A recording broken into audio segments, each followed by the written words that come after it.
আপনি যদি বিজেপির আমলের পরপর ইতিহাস দেখেন তাহলে আপনি দেখতে পারবেন যে 2015 সালে গুরুদাসপুর হামলায় 10 জন নিহত হয়েছিলেন, তাদের মধ্যে পুলিশ কর্মীরা ছিলেন। আপনি ওই 2015 সালে উধমপুরে বিএসএফ কনভয়ের উপরে সন্ত্রাসবাদী হামলায় জওয়ান আর সাধারণ মানুষ প্রাণ হারায়। আপনি যদি দেখেন 2016 সালে উরির সেনা শিবিরে সন্ত্রাসী হামলায় 17 জন শহীদ হন। এই ঘটনা ঘটেছিল যখন প্রধানমন্ত্রী নরেন্দ্র মোদী আর স্বরাষ্ট্রমন্ত্রী অমিত শাহ তারা দুজনে প্রচার করেছিলেন যে আমরা দুজনেই হচ্ছি জাতীয় নিরাপত্তার রক্ষক। সেই একই বছরে পাঠানকোটে 7 জন ভারতীয় সেনা আর একজন বেসামরিক নাগরিক তারা নিহত হন।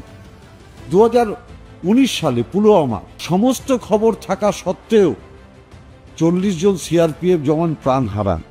আপনারা জানেন যে তৎকালীন রাজ্যপাল সতপাল মালিক পরবর্তীকালে কি বলেছিলেন, উগ্রপন্থীর হামলার খবর ছিল কিন্তু তাদের জন্য কোনো হেলিকপ্টার কিংবা কিছুর ব্যবস্থা করা হয়নি।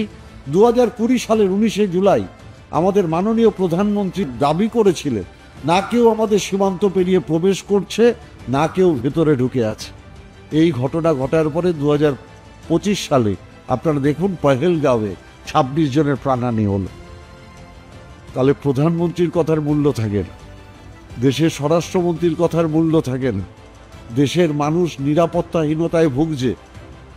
সকালবেলা ফরিদাবাদে বিস্ফোরক রাইফেল পাওয়া সত্ত্বেও কোথাও রেড অ্যালার্ট জারি করা হলো না।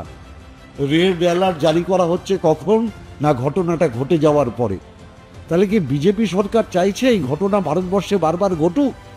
এবং এই ঘটনা যতবার ঘটবে ততবার ওরা পাকিস্তানের বিরুদ্ধে জেহাদ তুলে ওরা এই ধর্মের ভিত্তিতে যেরকমভাবে ভারতটাকে ভাগ করতে চাইছে সেরকমভাবে ওরা এই ধরনের ইস্যু তৈরি করছে। তার মানে কি মৃত্যু বিজেপি চাইছে? এটা তো ভারতবাসীর মানুষের জিজ্ঞাস্য। নইলে একের পর এক হামলা, একের পর এক ঘটনা এটা ভারতবর্ষের মধ্যে হচ্ছে কি করে?